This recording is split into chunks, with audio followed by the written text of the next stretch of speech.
Hello everyone. Good morning.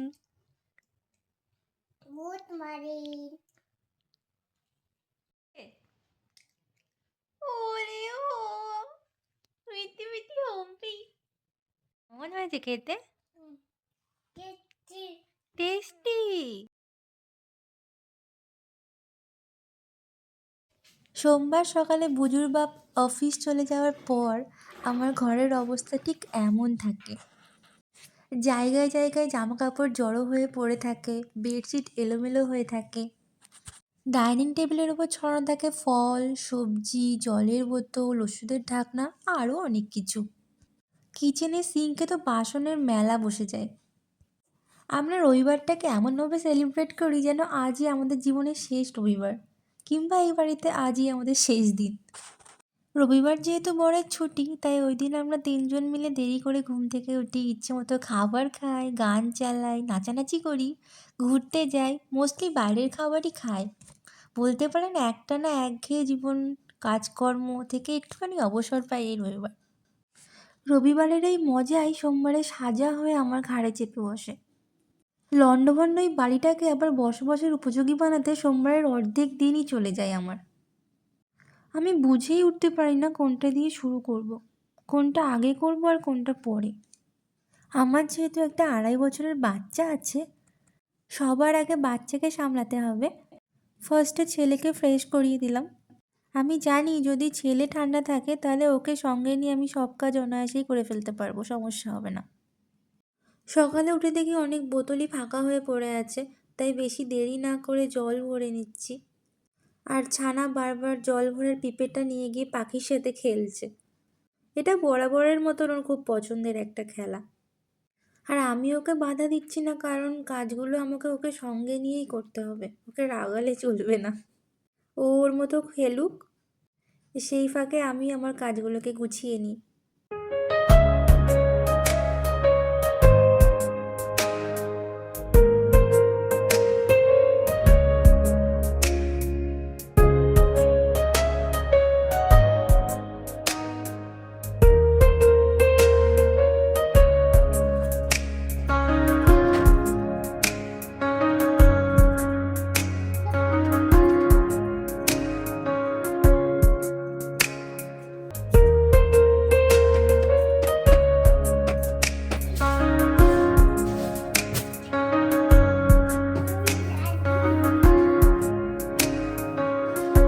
এটা নোংরা হইতে। দেখ দিদি। আচ্ছা, থ্যাংক ইউ। ও আমার নাচ দাও। হ্যাঁ, ঝাঁট দেবো। আর দেবো তো।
বিছানাটা ঝাড়ার পর ফটো ফ্রেমগুলো মুছে নিচ্ছি। যদিও আমি এগুলো একদিন পর পরই মুছি, তাই বিশেষ ধুলো পড়েনি। এগুলো মোছা হয়ে গেলে আপনাদের একটা ম্যাজিক দেখাবো। এই টুলটার তলায় 3টে লজেন্সের প্যাকেট, যদিও আমি জানি না এটা ছেলের কাজ নাকি বাবার। একই সাথে ছেলের পড়ার ডেস্কটাও মুছে নিচ্ছি। ছেলের এই ডেস্কটা মাকড়সাদের খুব প্রিয়, সুযোগ পেলেই ওরা ঝুল বানায়। আরেকটা মজার বিষয়, ছেলে জীবনে পড়তে তো বসে না, কিন্তু গোছানোর সময় দেখি বই খাতা সব খোলা পড়ে আছে। একদিনে ঘরটার যে অবস্থা হয়েছে, এখন এই ঘর এবং পৌরসভার ডাস্টবিন এই দুটোর ভিতর কোনো পার্থক্য নেই।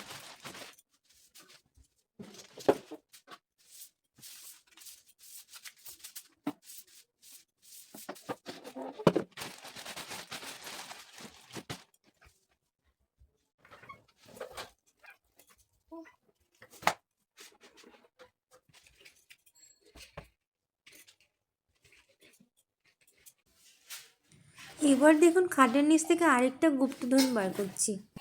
খাটের নিচে ঝাড় দিতে গিয়ে দেখি বরের ব্লুটুথ হেডফোন খাটের নিচ থেকে বেরোচ্ছে। এদেরকে সত্যিই আমার আর কিছুই বলার নেই।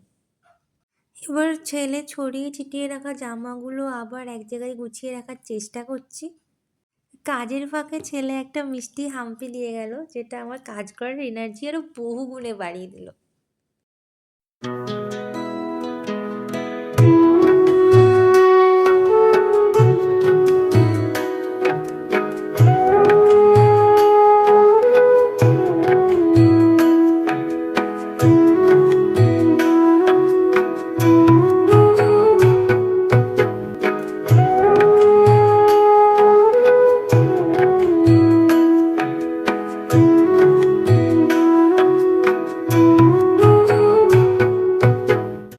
একটা ঘর গোছানো মোটামুটি কমপ্লিট। তারপর দৌড়ে চলে গেছি কিচেনে, কারণ 10টা বেজে গেছে আর ছেলের খিদে পেয়ে গেছে। তাই চটপট ওর খাবারটা রেডি করে নিচ্ছি। ওকে আজকে খাওয়াবো দুধ ভাত আর কলা। এই খাবারটাও খুব তৃপ্তি করে খায় এবং বানাতেও একদম সময় লাগে না।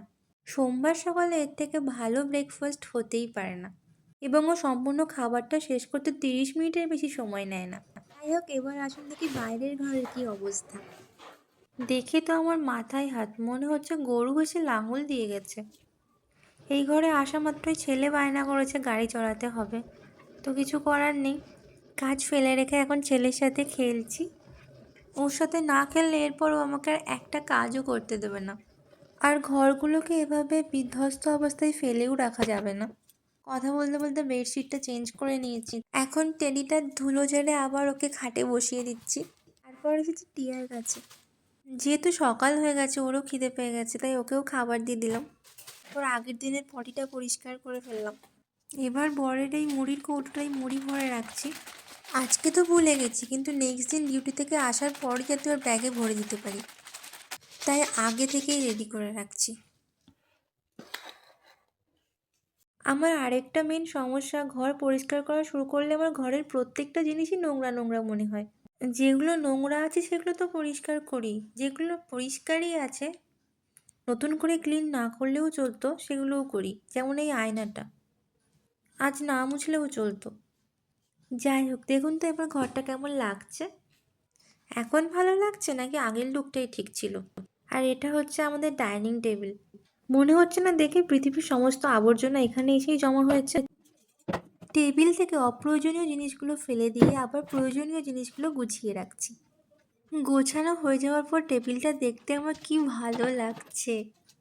ভাবছিলাম, আরে এটা আমাদের ডাইনিং টেবিল, তাহলে আগেরটা কী ছিল? টেবিলটা পরিষ্কার করার পর মনে হলো বেসিনটাও একটু ঘষে রাখা দরকার। যেমনি ভাবা অমনি কাজ, হারপিক হাতে চলে গেছি বেসিন পরিষ্কার করতে। পেস্ট দিয়ে দাঁত ঘষার মতো করে কিছুক্ষণ ধরে হারপিক দিয়ে বেসিন ঘষার পর মনে হচ্ছে বেসিনটা একটু চকচক করছে আগের থেকে।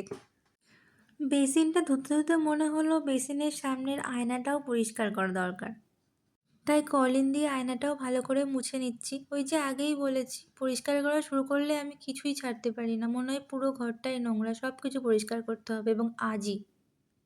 আসল কথা হলো বাড়িটা পরিষ্কার পরিচ্ছন্ন থাকলে নিজেরও ফ্রেশ এবং পজিটিভ ফিল হয়। জানেন তো, বর আমার বিশাল আন্ডারস্ট্যান্ডিং, খানিকটা অন্তর্যামীও। হাউসওয়াইফদের কাজও যে একটা কাজ, বলা ভালো অনেক ধৈর্যশীল কাজ, এটা ওকে আলাদা করে বোঝাতে হয়নি কখনো। আর 5টা ওয়ার্কিং লেডি যেমন সানডেতে এনজয় করে, ও আমাকে সেম ফিল দেওয়ার চেষ্টা করে। ও কখনোই আমার কাজকে ছোট করে না, বেকার বলে খোঁটা দেয় না। যদিও আমি এতটাই বেকার যে এক পাতা টিপ কিনতে গেলেও বরের কাছে হাত পাততে হয়। যদিও ব্যাপারটা আমার কাছে লজ্জার নয়, ও সেরকম ফিল করায়নি। সবচেয়ে স্বস্তির ব্যাপার, সানডে বেশিরভাগ সময় বাচ্চা ওর কাছেই থাকে। আজকাল চারপাশটা তাকালে মনে হয় এমন হাজব্যান্ড পাওয়া সত্যিই ভাগ্যের ব্যাপার। এবং ওকে শুধু একটা কথাই বলতে মন চায়, প্লিজ থেকে যেও, যেমন থাকে জন্মদাগ। যাই হোক, কথা বলতে বলতে রান্নাঘরটাও পরিষ্কার করে ফেলেছি এবং এটা হচ্ছে ফাইনাল লুক। আপনারা কমেন্ট করে জানাবেন আমার গোছানোটা কেমন লাগলো। আমার এই সম্পূর্ণ কাজটা করতে মোটামুটি 2-2.5 ঘন্টা সময় লেগেছে। এখন ছেলেকে কয়েক কোয়া লেবু খাইয়ে ওর জন্য লাঞ্চ রেডি করতে হবে, তাই ভিডিওটা আর কন্টিনিউ করবো না। টাটা। ডিম দাও খাবো, ভাজা হচ্ছে বাবা। ডিম দাও খাবো, খাবো তো, ভাজা হচ্ছে। ডিম দাও খাবো, ডিম খাবে? ডিম খাবি, আচ্ছা আচ্ছা।